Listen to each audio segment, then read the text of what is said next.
ഇന്നലെ രാത്രിയിൽ 1:30 ആയപ്പോഴാണ് ഹസ്ബൻഡ് നാട്ടിലെത്തിയത്. പിന്നെ ഞങ്ങൾ വർത്താനമൊക്കെ പറഞ്ഞിരുന്നപ്പോൾ തന്നെ ഒരു 2-2:30 ആയിട്ടുണ്ട്. കിടന്നപ്പോഴും 3 മണിയായി കേട്ടോ. പിന്നെ ഞാൻ രാവിലെ ഒരു 7:30 ആയപ്പോൾ തന്നെ ഞാൻ എഴുന്നേറ്റു. ഇന്നലെ രാത്രിയിൽ ഞാൻ ഇഡ്ഡലി മാവിനെ അരച്ച് വെച്ചിട്ടുണ്ടായിരുന്നു. രാത്രിയിൽ കുറച്ച് ലേറ്റായിട്ടാണ് അരച്ചത്. പിന്നെ രാത്രി മുഴുവൻ മഴയും കൂടി ആയിരുന്നുകൊണ്ട് ഇഡ്ഡലി മാവൊന്നും ഞാൻ ഉദ്ദേശിച്ചത് പോലെ പൊങ്ങിയൊന്നും വന്നില്ല. പിന്നെ ഇവിടുത്തെ അരിയും ഉഴുന്നും ഒന്നും എനിക്കങ്ങോട്ട് കറക്റ്റായിട്ട് അറിയത്തില്ല. കാരണം ഇവിടുത്തെ അരിയല്ല നമുക്ക് അവിടെ കിട്ടുന്ന പച്ചരി. അതുകൊണ്ട് ഒരു വ്യത്യാസം ഉള്ളതുകൊണ്ട് എനിക്ക് കറക്റ്റായിട്ട് അങ്ങോട്ട് ഇഡ്ഡലി കിട്ടാറില്ല ഇവിടെ വരുമ്പോൾ. അപ്പോൾ എന്തായാലും ഈ അരച്ചു വെച്ചതല്ലേ, അപ്പോൾ ഞാൻ വിചാരിച്ചു ഇഡ്ഡലി തന്നെ ഉണ്ടാക്കിയേക്കാമെന്ന് വിചാരിച്ചു. പക്ഷേ ഒരു പ്രാവശ്യം ഇഡ്ഡലി ഉണ്ടാക്കിയപ്പോൾ തന്നെ എനിക്ക് മനസ്സിലായി മരം പോലെ ഇരിക്കുന്നു.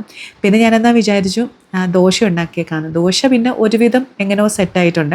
അപ്പോൾ ഇന്ന് ഇഡ്ഡലിയുടെ കൂടെ സാമ്പാറും കൂടി ഉണ്ടാക്കിയിട്ടുണ്ട്. സാമ്പാറിൽ ഇടാനായിട്ട് വലിയ കഷ്ണങ്ങളൊന്നും ഇല്ലായിരുന്നു, എന്നാലും അഡ്ജസ്റ്റ് ചെയ്ത് കുറച്ച് കഷ്ണങ്ങളൊക്കെ ഇട്ട് റെഡിയാക്കി എടുത്തിട്ടുണ്ട്. അപ്പോൾ ഇഡ്ഡലി സാമ്പാറുമായിരുന്നു രാവിലത്തെ ബ്രേക്ക്ഫാസ്റ്റൊക്കെ റെഡിയാക്കി കഴിഞ്ഞപ്പോൾ തന്നെ ഷിരിജാനെ ബാംഗ്ലൂർ വഴിയാണല്ലോ വന്നത്. അപ്പോൾ അവിടെ നിന്നാണെങ്കിൽ ബാംഗ്ലൂർ എയർപോർട്ടിൽ നിന്ന് എന്നോട് എന്നാ വേണമെന്ന് ചോദിച്ചപ്പം ഞാൻ മൈസൂർ പാക്ക് വേണമെന്ന് പറഞ്ഞായിരുന്നേ.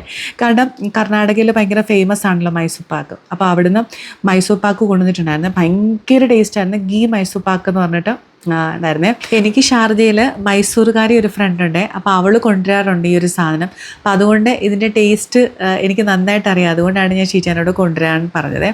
ഇന്നലെ ഞാൻ കുറച്ച് കടുമാങ്ങ അച്ചാർ ഉണ്ടാക്കിയിട്ടുണ്ടായിരുന്നു. എനിക്ക് ഈ അച്ചാറെന്ന് പറഞ്ഞാൽ ഭയങ്കര വീക്ക്നെസ്, പ്രത്യേകിച്ച് കടുമാങ്ങ അച്ചാർ.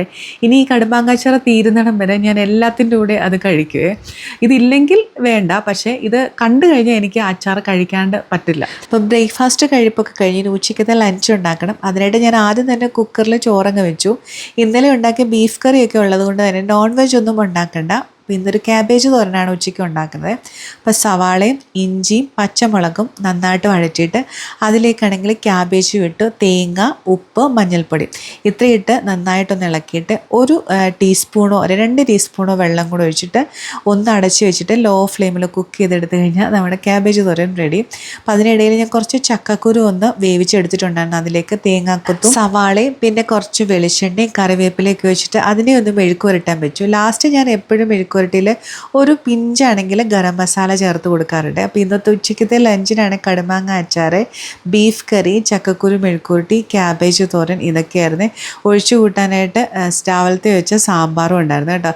ഇന്നത്തെ ഞങ്ങളുടെ ഫ്രെയിമിൽ എല്ലാവരും ഉണ്ട്. ഞങ്ങൾ ഈ 4 പേരാണ് ഞങ്ങളുടെ വീട്ടിലുള്ളത്. എൻ്റെ ഹസ്ബൻഡും മോനും പിന്നെ മമ്മിയാണേ.